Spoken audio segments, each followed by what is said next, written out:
Okay. As always, trying to make sure all the tech stuff is good to go. I think we are live. Just want to double check the sound. Let's see.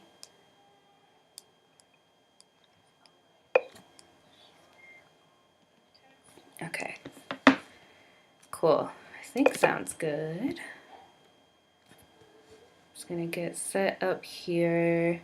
And as usual, just try to give a couple minutes for people to roll in while I set up.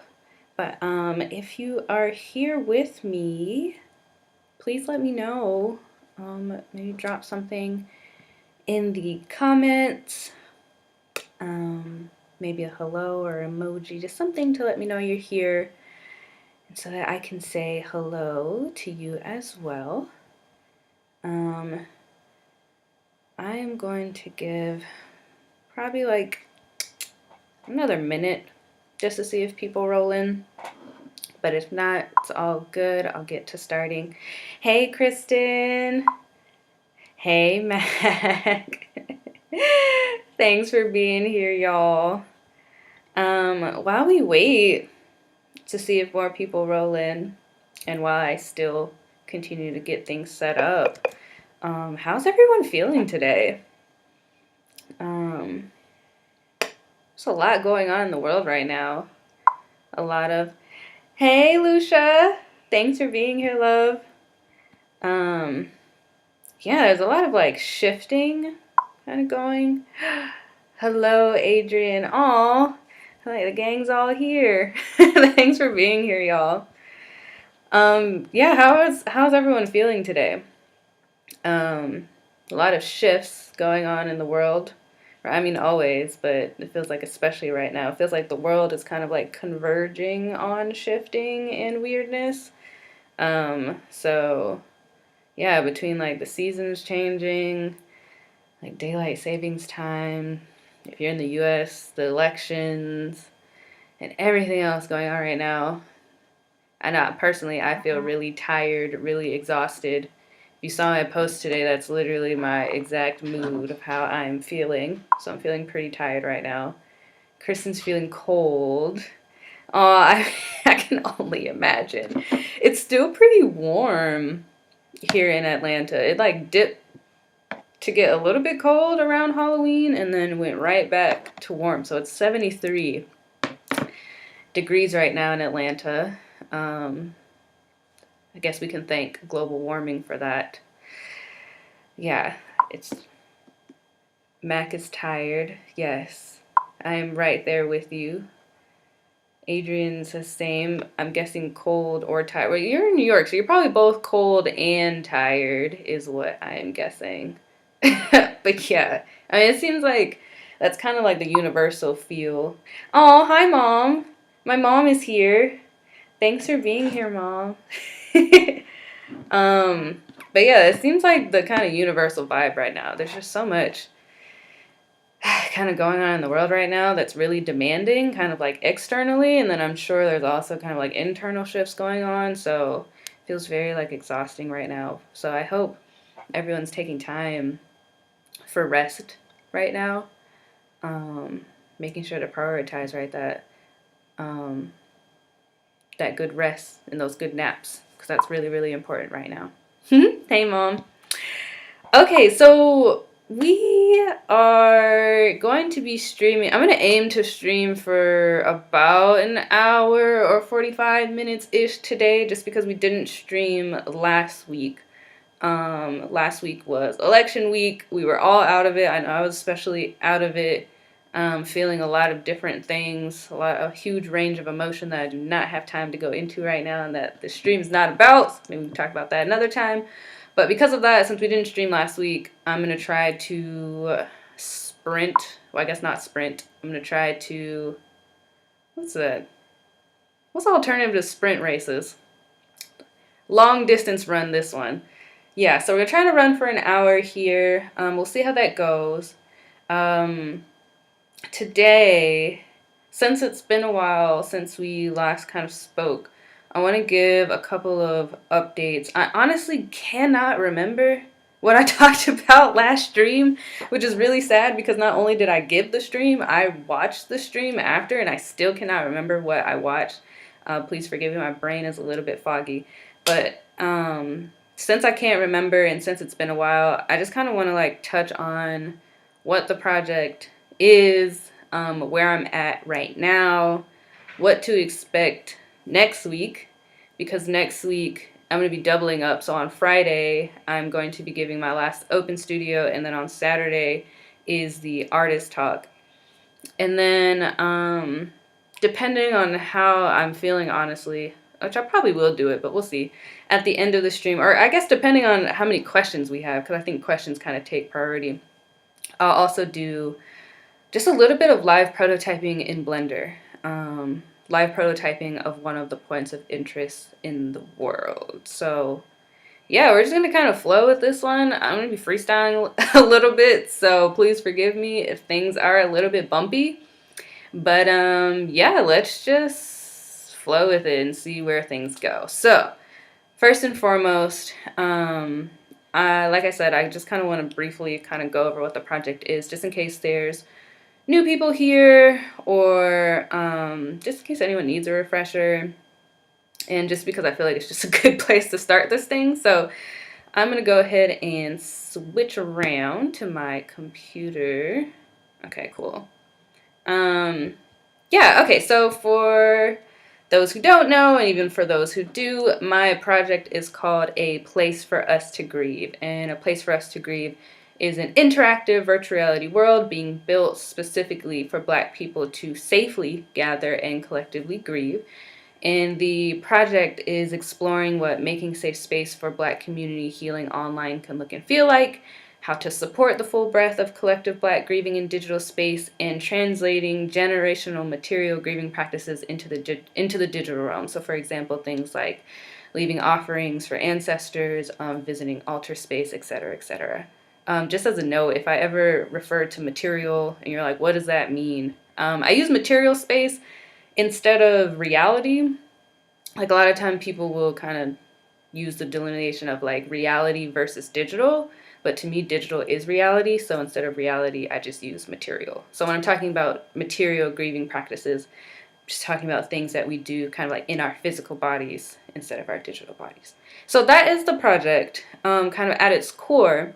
But if you have been seeing my updates recently, I've been talking about something called Eon, and I'm sure that is possibly causing some confusion, so I want to talk about that as well. So Eon, if you scroll down here, is right now I'm calling it a fictional non-fiction world. It is the world site for my project, and let me make sure I still have this up.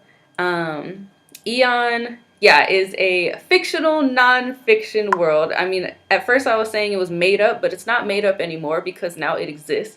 Thank you, Lucia. But Eon is just the world site for my A Place to Grieve project. So basically how Eon, sorry, I'm saying my own world name wrong. Eon, how Eon came to be, whoops, is that as I was, good old flash updates in the middle of my streams, beautiful. As I was getting ready to start to build for my world, and trying to picture what it looked like, I was kind of like arbitrarily kind of grabbing things out of the air. Like I didn't really have anything to anchor to my project. So what I decided to do is that instead of making, like going the kind of clinical route that of just like, this is a VR space, you know, like a white walled VR space, and like you come here and you grieve and you leave, I wanted to take more of a kind of sci-fi fantasy Afrofuturist route and use kind of a fictional, non-fictional world as a vehicle to guide the aesthetics and the feel of this space. So that is what Eon is. Eon is just the location of A Place for Us to Grieve project. And for Eon, kind of the way that I'm going about this is that I'm working on developing like a world history,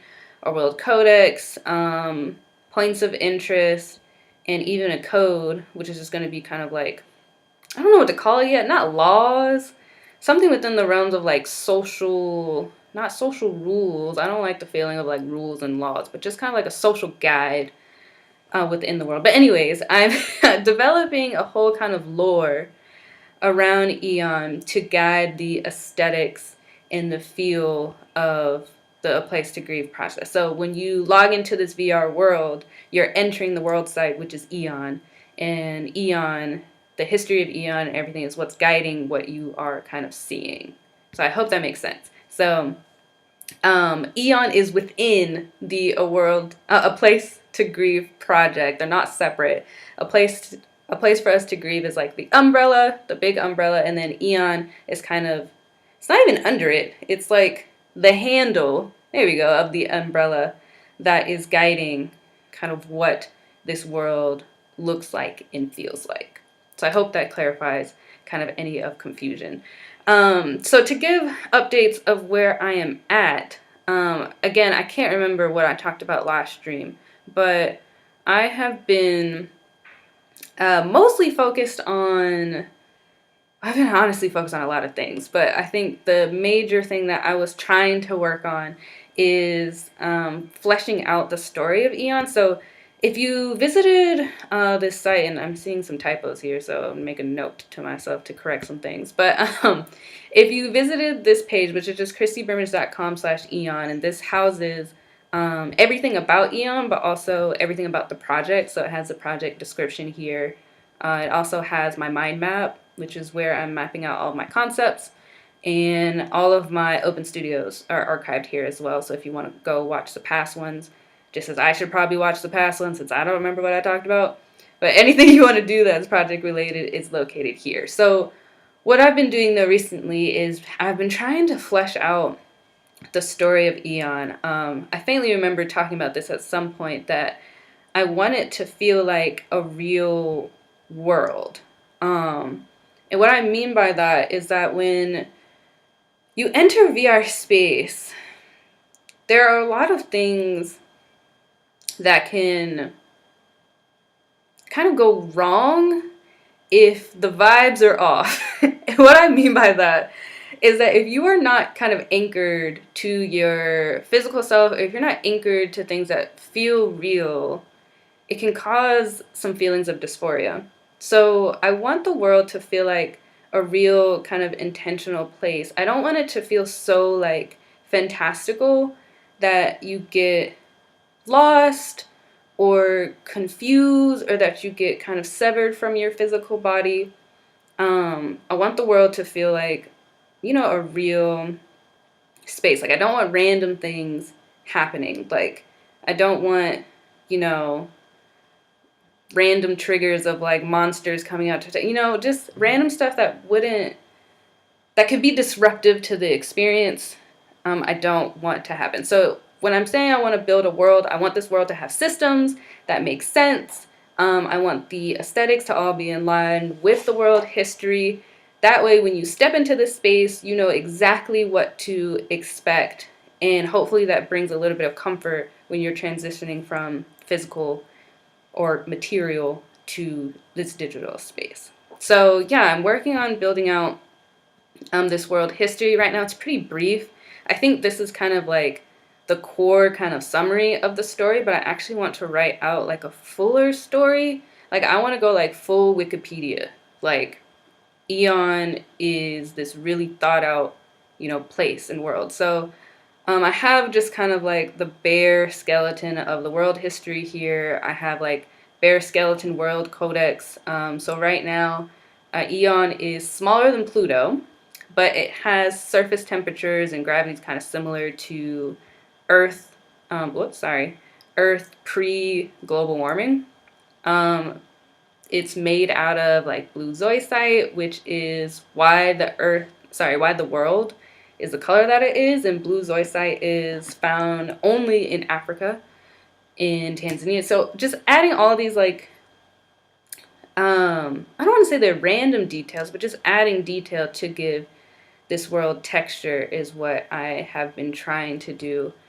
Because the world has been so like weird lately, and because my brain has been so foggy, I've been a little bit slow about this. I've just been kind of like baby stepping my way through it, but it is slowly but surely coming together. I don't think I had this up in the last stream, but I have a map here that has some points of interest.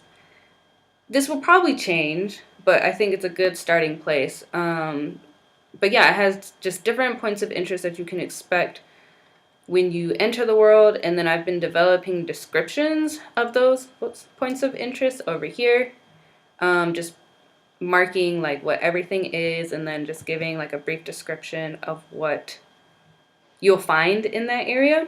And then the plan is to use the map alongside the points of interest in order to guide the prototyping process. So if you saw my update, again, I have no perception of time anymore, so I don't even know when this update was, but I think it was my second to last update where it showed kind of like this this arc structure and a person kind of doing like yoga or some stretches. That was like a really quick kind of prototype of the Dreamlands. And is it the Dreamlands? Yes, of the Dreamlands. So I used this description: just an open western region dedicated to rest.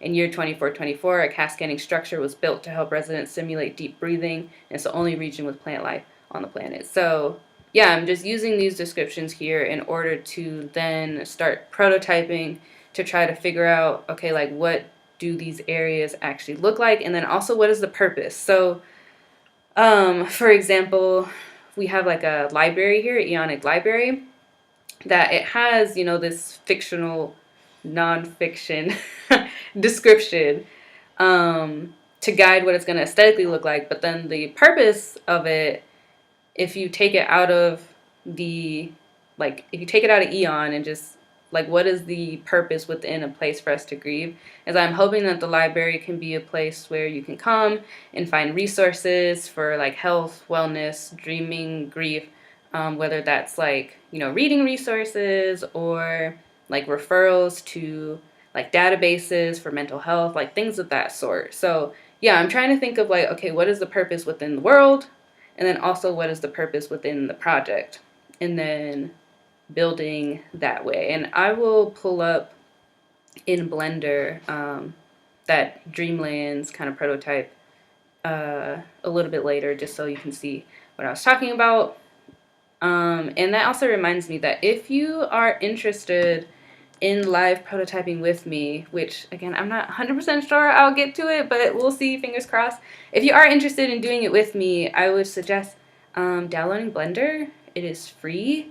I'm not going to walk through kind of every single step, like tutorial, like process wise of like what I'm doing, but I will be like talking through my process of prototyping. So if you just want to get like a feel of like walking through that with me, feel free to download Blender. You know, definitely don't have to, but just if you're interested in that, you want to go ahead and download that now so that when we do jump into it later, well, I'll be ready to go. But okay, so yeah, that is like where we are within the project, really trying to flesh out Eon, you know, what Eon is, what exists in Eon, and like why. On the like full project side, I think I've definitely shown this before, my mind map. So my mind map is kind of like, it's kind of like a sub project within the project. It's just where I am mapping out all of my concepts that are relevant here. Just a place where I can visualize everything all together, because there is so much that goes into this. So I'll zoom in here.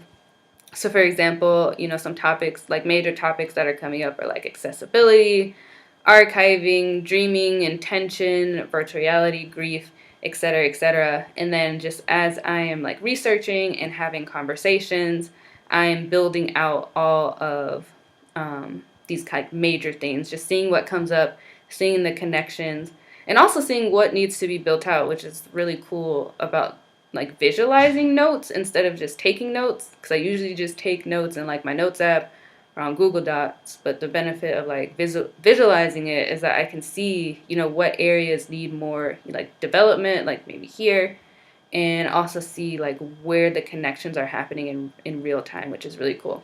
But so yeah, my mind map is linked again on this webpage here. If you want to check it out, I made it public so you can just hop on there. If you've checked it out within the last week, you have probably noticed that there aren't any updates. Because again, I have been very foggy. So I've made some internal updates, but haven't updated the mind map just yet. So I'm going to talk about that update here, and then probably after the stream, go in and actually update the mind map like I'm supposed to. And really quickly, let me check this. Oh, hey, Shar, thanks for being here. And thank you. I'm happy that you think so. You know what's wild is that it doesn't feel like a lot, but you know, baby steps are a lot, so thank you. Thank you for saying that. But, okay, so the update that I want to give kind of project-wise is that because I have been feeling so foggy, I've been kind of staying away from the technical stuff, so like trying to figure out the VR stuff, and kind of going back to researching more on like grief and seeing what comes up from that. Because, I mean, this whole project is focused around grief. And something cool happened actually a couple days ago this weekend is that through Instagram I got connected to 2 Black femme death doulas. And I want to actually make sure that I say their names because names are really important. And I want to make sure that they are acknowledged properly. So give me 1 second while I pull that up. Okay, so I don't know the last names, but their names are Elizabeth and Naomi, and Elizabeth is Elizabeth Slash on Instagram, and Naomi is the Glorious Hum on Instagram. So yeah, they're 2 Black femme doulas, and I think it was Naomi posted something that really like clicked something for me. So there's this concept that I have felt, I'm sure you have all felt, but like I didn't know the name for it. And it's this concept called disenfranchised grief. So I don't know if you've ever heard of it, but previous to this post that Naomi made, I didn't know the words for it. So basically what disenfranchised grief is grief that is like socially unacceptable. It's when you are basically robbed of your space to grieve because society deems your grief as taboo, as untimely, as just unacceptable. So, for example, grief that is usually falls within like society standards of acceptable is something like, you know, if your longtime partner dies, you know, let's say you're married, you've been married for 20 years, and your partner passes away. In this case, you know, your friends and family will likely be there to support you. You know, they're helping with funeral costs, they're cooking you dinner, they're bringing you food, they're living with you, your job gives you time off work for bereavement, etc., etc. Like, society will usually support you in this. Now, an example of disenfranchised grief, or grief that is usually disenfranchised, is, for example, if your ex dies. So let's say, you know, you dated someone 2 years ago or something, and then they pass away. Your job is most likely not going to give you time off work for that. If you go to your boss and say, hey, my ex passed away, I am grieving, like, I need bereavement, they're going to look at you like you're wild. They're going to be like, what are you talking about? You know, if you express this to your friends and family, there's no guarantee that, you know, they'll support. I mean, hopefully they will, but there's no guarantee that they'll support you. And so you're kind of left to sit with this grief internally, and usually what happens is you reject it because society has rejected it. So this is an example of disenfranchised grief. And there's other examples as well. So like things like, you know, your dog passing away. If you have ever had a dog, like I had a family dog from 3rd grade all the way into college, and when she passed away, it felt like a family member passed away. But like if I tell that to my boss, you know, they're going to look at me again like I'm wild, like I'm out of my mind. And even things that apply to like non-living beings as well. So even, you know, grieving missed opportunities, grieving the loss of a job, even grieving, you know, not being able to go to parties and see your friends because COVID is happening. Like, these are all forms of grief, but they're not all forms of acceptable grief according to society standards.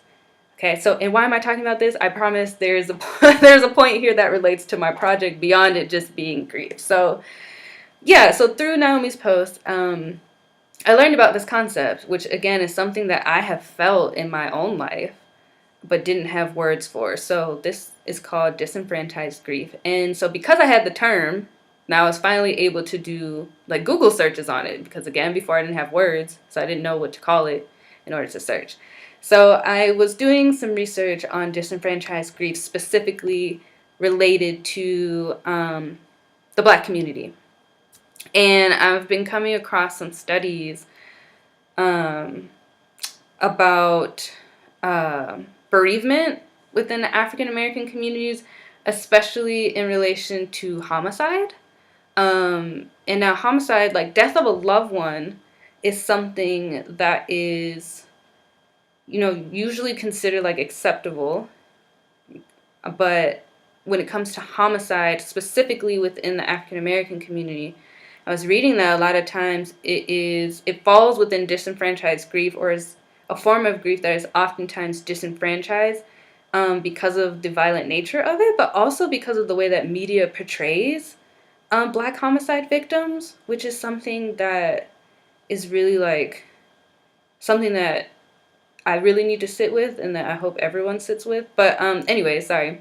I was doing a lot of research on disenfranchised grief within African American communities, specifically within the realm of people who have experienced loss or experiencing grief due to homicide. And I came across something, one particular study that followed the kind of grieving journey of a Black mother who lost her son, her only son, to homicide violence. And I think he was in his 20s or something along that lines. And it was following her journey through kind of disenfranchised grief. And it was a really, really like a really encapsulating study, and there's a lot of things in there that were really, really important. But there were two things that kind of stood out to me that are, I feel, really, really relevant and important to, I don't know why that keeps happening. Really important and relevant to my project that has me really kind of thinking about what I need to think about next. And it was two things. One, that it noted that African American communities usually have larger social networks than white communities. So we have a lot of connections. If you are Black, you know that like community is very, very big within the realm of Blackness. Our families are very important to us. Friends usually become family. We are connected within our churches. We're usually connected like within our communities and neighborhoods. So we have very large social networks. But it was saying that within our social networks, we're less, even though our social networks are large, we're less likely to talk about grief than like white communities. So our social networks are larger. We have more kind of like people within our social circles, but we are less likely to talk about grief within our communities. And then the other thing that I came across that really had me thinking is that kind of grief or disenfranchised grief is kind of like a two-tiered process. So first it happens externally. You're grieving, and then somebody or somebodies reject you for your grief, either the source of it or the way that you handle it. And then that external rejection usually then turns into internal rejection. So if your external systems are disenfranchising you, you will usually then internally disenfranchise yourself. And then when that process happens, that's usually what leads to a lot of things like PTSD, depression, anxiety, isolation, etc., etc. So whatever happens on the outside, like the external responses to your grief, often then turn into internal responses to your grief. And so what it was saying in the study kind of about these two things is the kind of the importance of community, really, is that your community can kind of, like, community is what really kind of guides you through grieving processes. Like, yes, the grief process is your own, but your community is kind of like the, what would be a good metaphor for this? I don't know. It's kind of like the warm blanket that's like wrapped around you to help you kind of feel through this process. So if you are lacking community, it is going to be painful, really. It's going to be painful, especially if you have community and it rejects you, etc., etc. So I'm thinking a lot now. Well, first, in the study, because of this, because community is such a kind of vital and like important role in the grieving process, they were noting the importance of support systems, right? So things like, you know, support groups, therapists, even the church, just kind of these groups that exist outside of your usual networks of like family, friends, etc., that exist, that like if in the event you are disenfranchised and you grieve, places that you can go to then kind of fill that void. So let's say, you know, you're in that scenario where your ex dies and you try to go to your family about it and they're like, what are you talking about?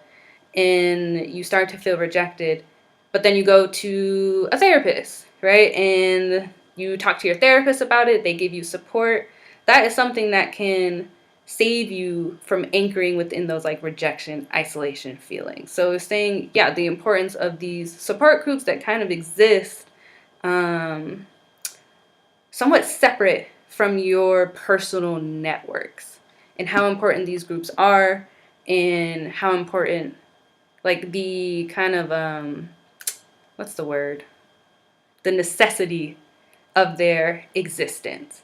And I was thinking, like, I want this project to be that. I want this space to be that.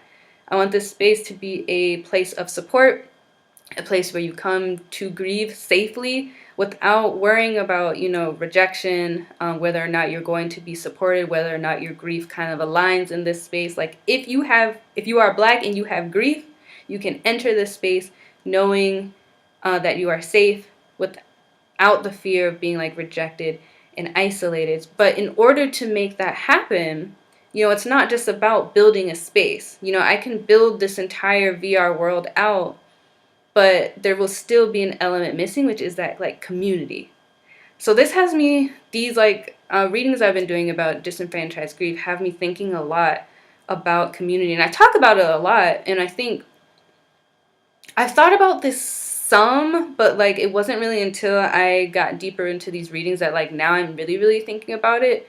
Because, you know, you can find community in identity, but it's not a guaranteed thing. Like just because somebody shares the same identity as you does not mean that you share community with them or that you even want to be in community with them.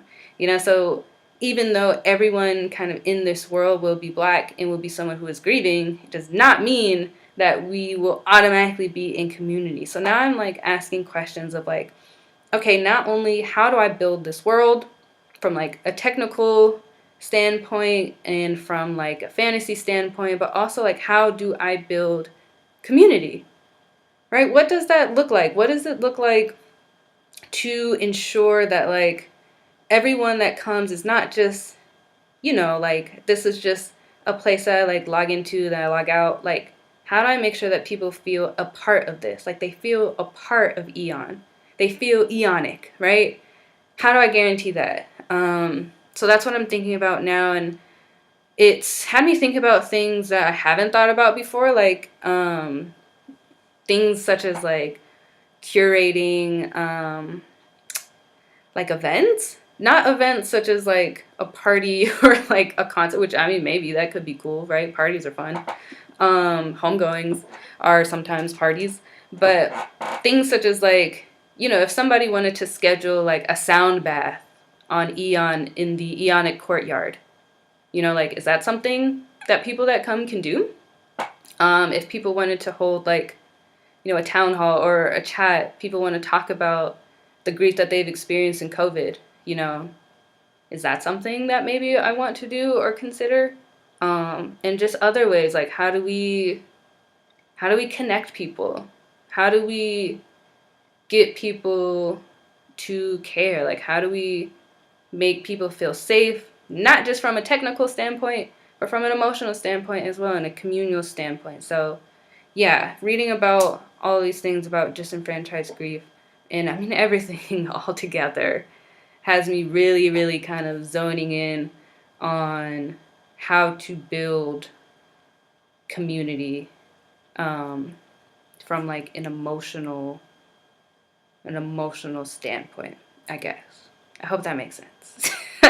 So yeah, that's where I'm at with just my thinking, and I guess my progress of the project, which has been like woo, like it definitely has not been linear. Like I'm all over the place, but that's kind of like the point of where I'm at right now, what I'm thinking about, and that's what I want to add here into the mind map.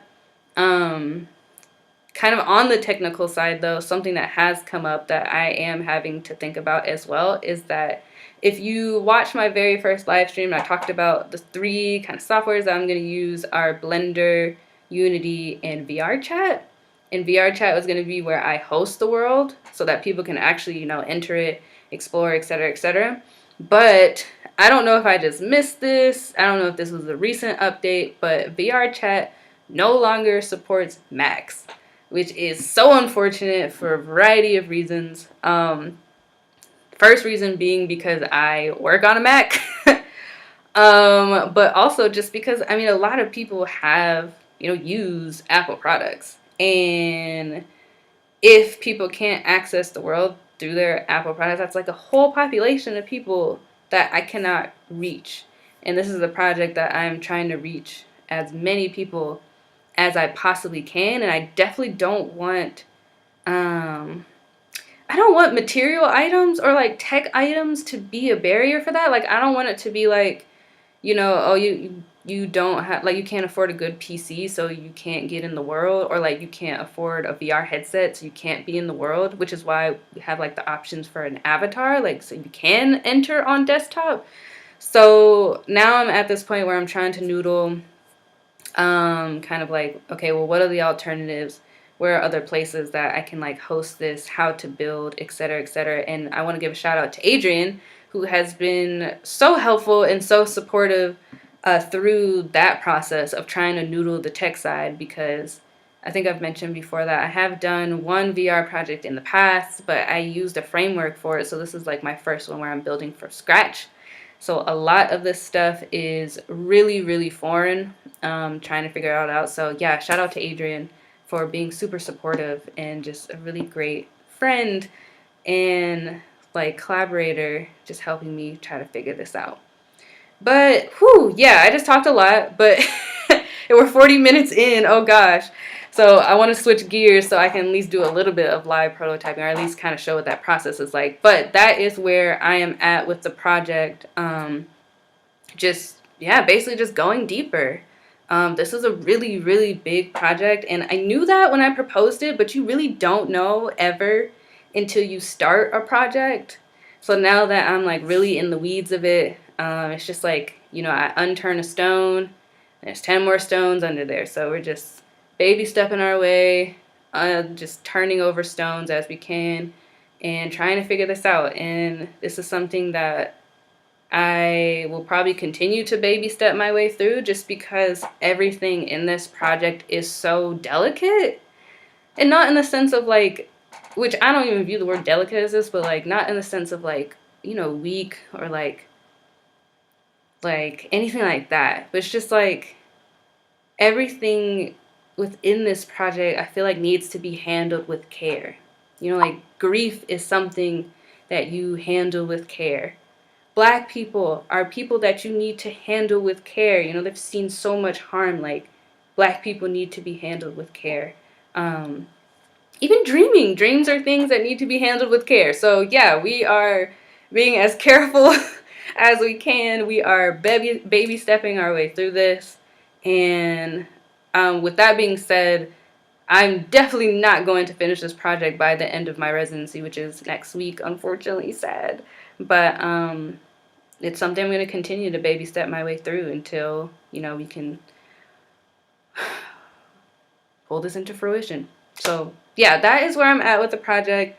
I want to switch to do some live prototyping just because I said that I would, so I want to make sure that I do. I want to honor my word. But before I jump into that, I want to quickly note a couple things. First and foremost, I want to say that if you haven't, I forgot to mention this in the beginning, but if you have any questions or comments, anything I just talked about, anything within the realm of VR, grief, dreams, anything, please feel free to drop them in the chat. I'm super happy to answer any questions, receive any feedback, receive any critiques, anything. Like, I love chatting with you all. This is a community project. Sure, I'm building it, but like, this is for the community. This is like about community. So yeah, if you have anything that you want to drop in the chat, I'm happy to answer any questions. As far as moving forward, as I mentioned, my residency period with laboratory ends next week, which makes me really sad because it's been really great being here. So what will happen is that next week, Friday, will be my last open studio. And then that next day on Saturday will be the artist talk. So I'm thinking the way I'm going to set this up, because they're back to back, is that next Friday, I will give more updates if I have them. But I kind of want it to be like maybe a conversation. Because again, like, a lot of excavating around these subjects is done through conversation. So I'm going to try to get a good amount of people in here maybe and just do some type of like roundtable. We'll see. And then on Saturday will be the artist talk. So myself and the 3 other residents, which are Adrian / Avatar Lilith, Alexis, and Twong, will all be giving like a full kind of holistic look at our projects as well as our time here at laboratory residency, and also talking about, you know, what's going to happen kind of moving forward with our projects. So yeah, look out for that. I will try to make sure to post about it on my socials.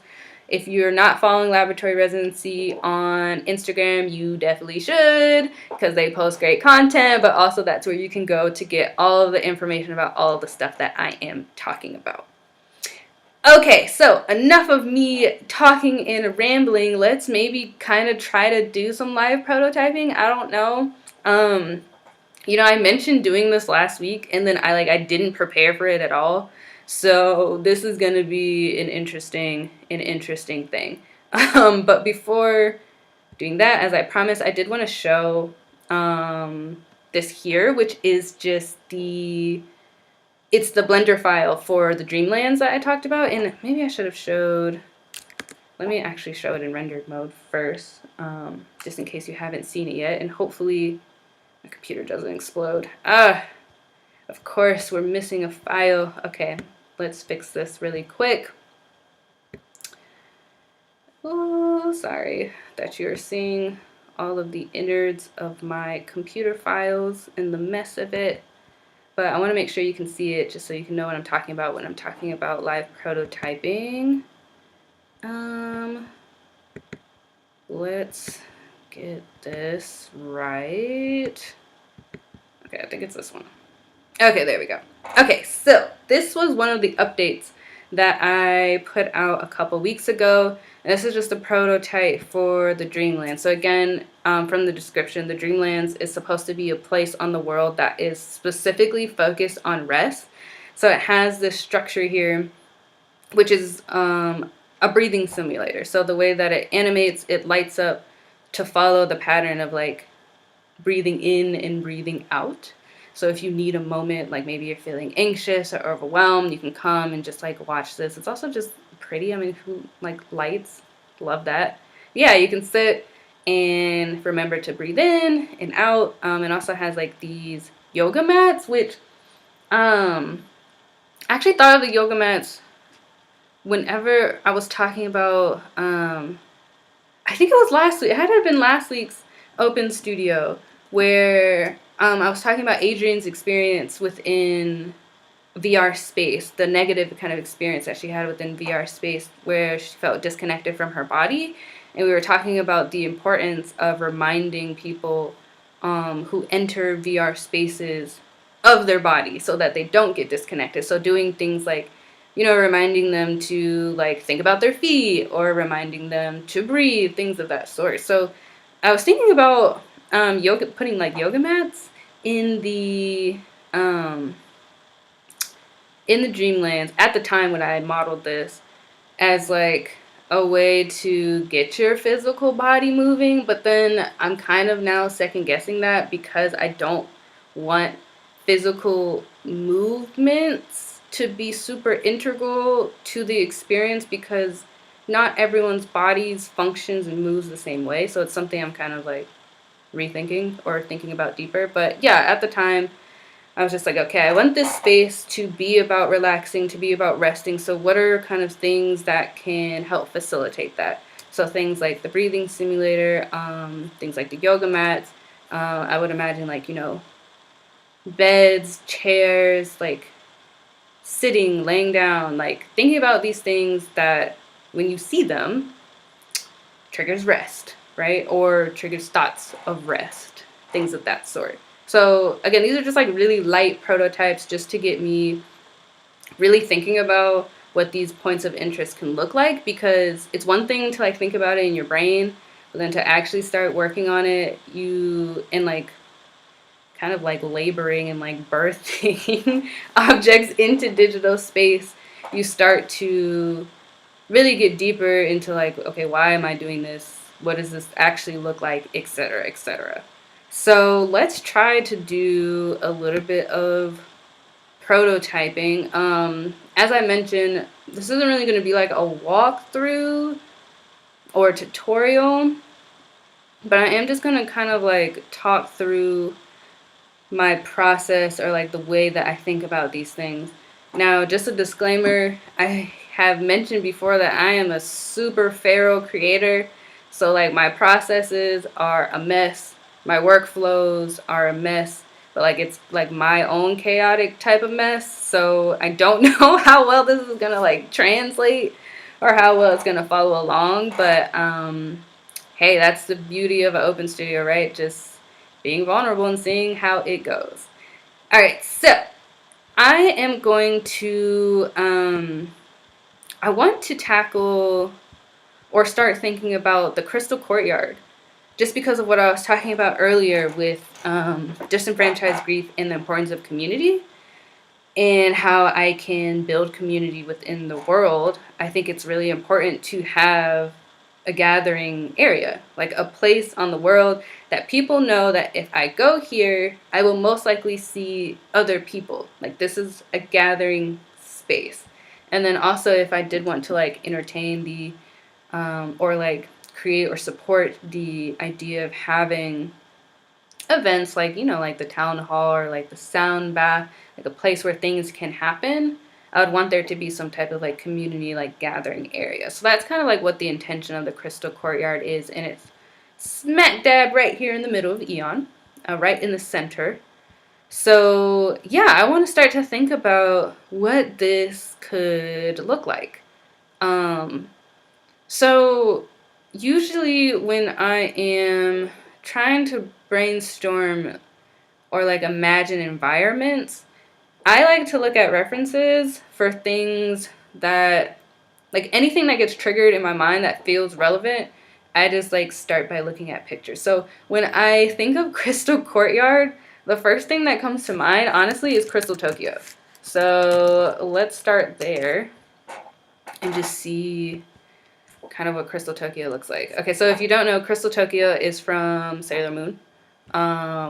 When she becomes queen, this is where she rules in Crystal Tokyo, and it's a place that happens in the future. Okay, so I'm really liking this, especially because, Eon is a crystal, so we're getting some, like, similar aesthetics, like, lots of crystal, like, the buildings are crystal forms, the texture is, like, of crystals, a lot of, like, artificial lighting which I think is interesting. Like that's how we would get these colors. Like they're not really natural world color, which I mean, this is a whole different planet, like a whole different place. So I mean, that could be natural to that place. But yeah, this is like where it starts, just kind of like studying the references to see what kind of like info I can glean from them. Whoops. We're going to the fandom page. Okay, this is another interesting one. This one looks more like kind of real world, but still like futuristic buildings, more like crystal structures. Another thing that I'm going to research, which it might seem like really like basic or like why are you doing this, but just also looking at like what does a courtyard look like, because again it's like one thing to picture it in your mind, and it's another thing to actually like look at it and to look at different examples of it. So seeing a lot of like open space, seating seems to be important, green, like outdoors, like courtyards are usually outdoors.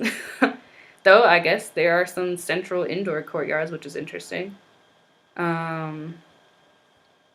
Okay, so yeah, I'm seeing a lot of like seating, like open space, but they're usually pretty bare.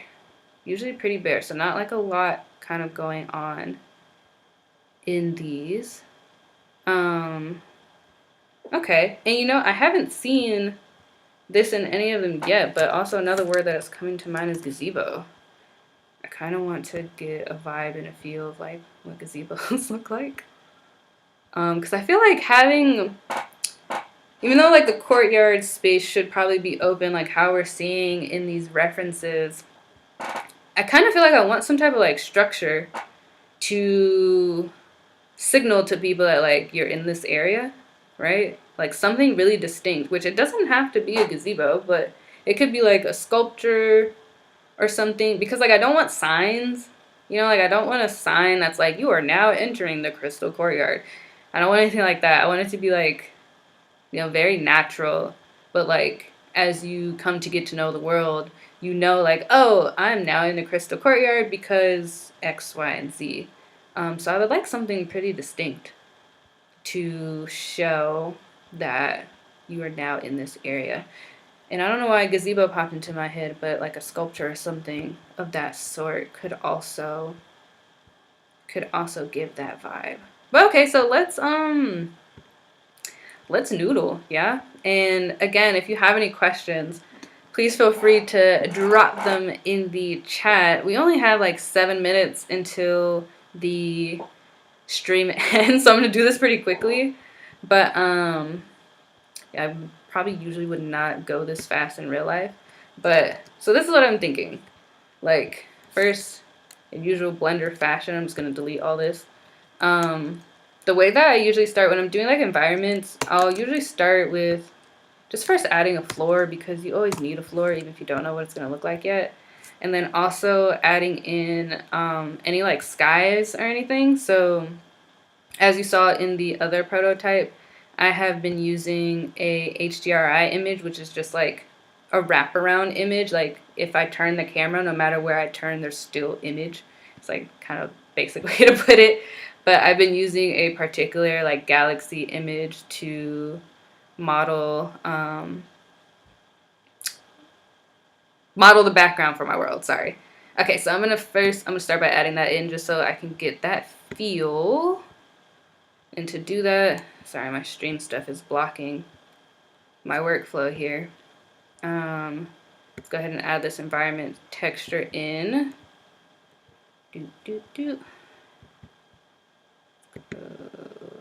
Assets, HDRIs.